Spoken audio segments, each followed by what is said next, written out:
Okay, so today we're talking about Lewis structures.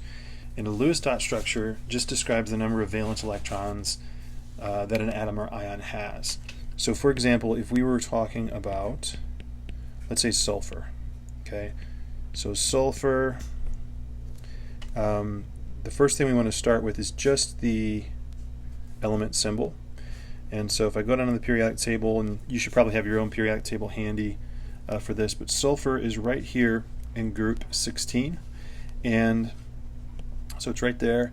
And what we're going to describe about sulfur, in addition to its symbol, is how many valence electrons it has. So the valence electrons, if you remember, are the ones that are in the outermost energy level. And so for sulfur, it has electrons in the first, second, and third energy levels. But in the third energy level, you're only counting the S and P electrons, and there are 2 in the S. And for sulfur, there are 4 more in the P for a total of 6 valence electrons. So if we're going to symbolize this in a Lewis dot structure, the way it's going to look is we're going to put 6 dots around sulfur's symbol. And you'll notice here I started on the right. You don't have to start on the right, but you have to put 1 dot on each side before you put a second dot on any.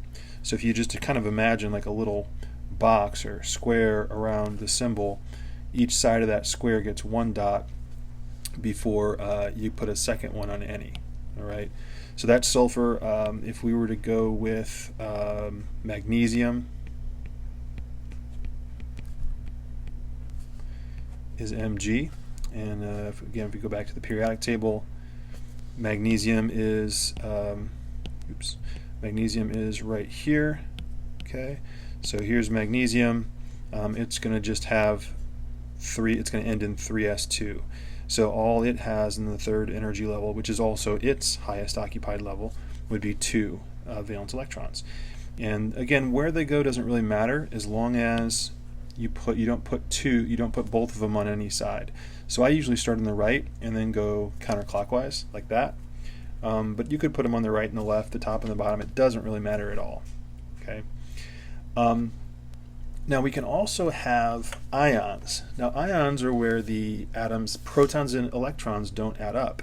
And the reason that happens is, for example, for an element like sulfur, it starts with these 6 valence electrons that it had originally.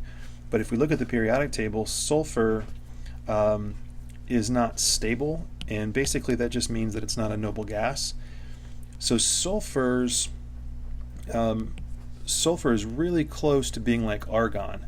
It's just 2 spots on the periodic table away from being like argon, which means it's just 2 valence electrons away from being just like argon, at least in terms of its electron cloud. So if it were to gain 2 electrons, it would be just like argon, and that would make it stable.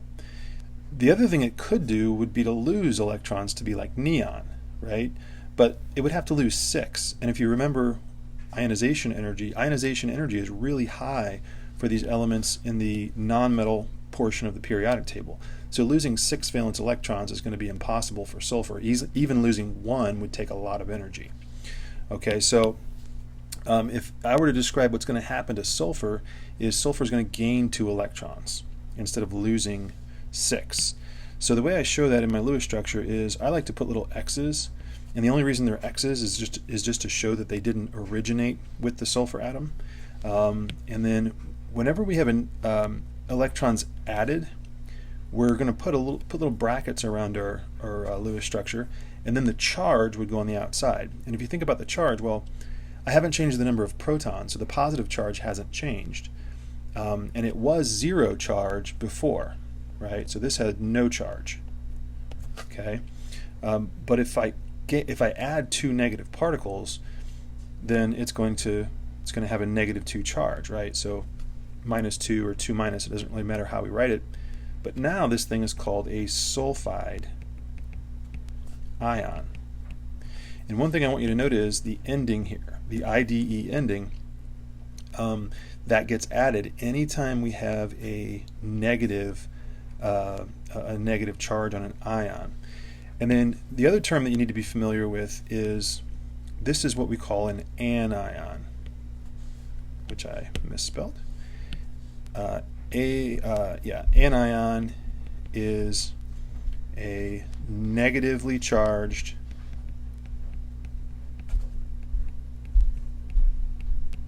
ion, and these are usually going to be your nonmetals, and they always have that "ide" ending. Now metals like magnesium become cations.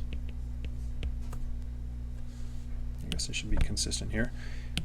Keep it singular. So a cation is a positively charged ion. And so an example of that would be magnesium, which started with 2 valence electrons.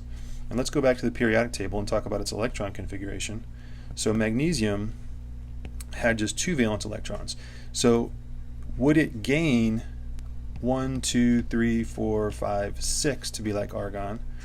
Or would it be probably easier for it to just lose the 2 that it has to become like neon? And the answer is, because ionization energy is so low for the left side of the periodic table, the metals, that's exactly what magnesium is going to do. It's going to lose the last two valence electrons from the 3s2 to become like neon. And it's going to probably lose them to a sulfur that needs to gain them, or something else that needs to gain them. So all we're going to do with magnesium is erase what was there, the 2 dots. We don't need brackets here. That's just doesn't need to be done for the positive ions, but we do need to indicate the charge, which, again, we haven't changed the proton number, but this time we are subtracting 2 negative particles. So if it started with zero charge and we subtract -2, that's just like adding 2. So now it has 2 more protons than it has electrons. So it's going to have a 2+ charge, right? And then the last thing we need to talk about is how to basically put them together to form what we call an ionic bond, or ionic compound. So ionic compounds form when we have, it's going to be 2 ions exchange electrons,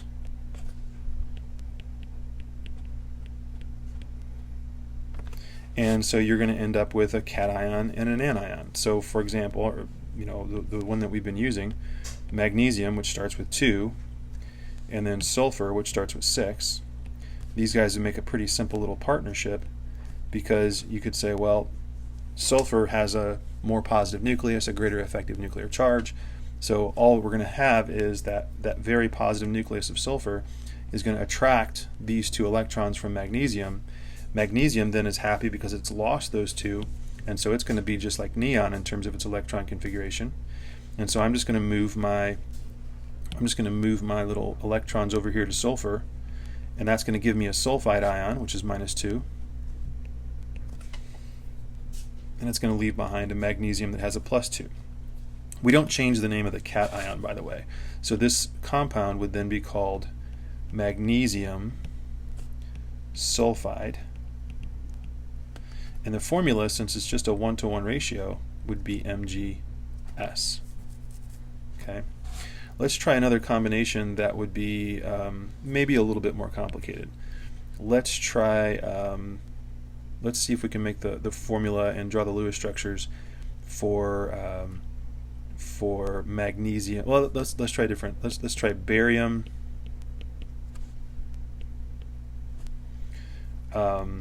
Let's go with barium nitride. So we're going to try to draw the Lewis structures, and I shouldn't have capitalized this. Our compounds don't need to, they're not proper names. So barium nitride. So barium is in group 2 of the periodic table, just it's below magnesium. So right there. So that tells us it's going to have 2 valence electrons. So it ends in like 6s2, right? So it's going to have 2 valence electrons. And then nitrogen is way over here in group 15. So it's going to have 5 valence electrons. When we're in the p block, we can just subtract 10 from the group number. Or if you want to count over and count all the s and p electrons, you can do that too. So 1, 2, 3, 4, 5. So it's going to have 5 valence electrons. So there we go. And we're going to put in 5. And so barium needs to lose 2, because if it were to lose 2, then it would become like xenon, and it would become stable. So barium's going to do that, and as you might imagine, it's going to just transfer them over to the nitrogen. And then so I'm going to put my two little X's representing those two electrons that got moved, and now barium has a 2+ charge. The nitrogen, though, isn't quite stable. It hasn't quite, it's only gained 2 electrons, so it hasn't quite made it over to neon in terms of an electron configuration. So we have to bring in another barium with its 2 valence electrons. Okay, so then it's got, this barium can give up electrons, and so that's what's going to happen.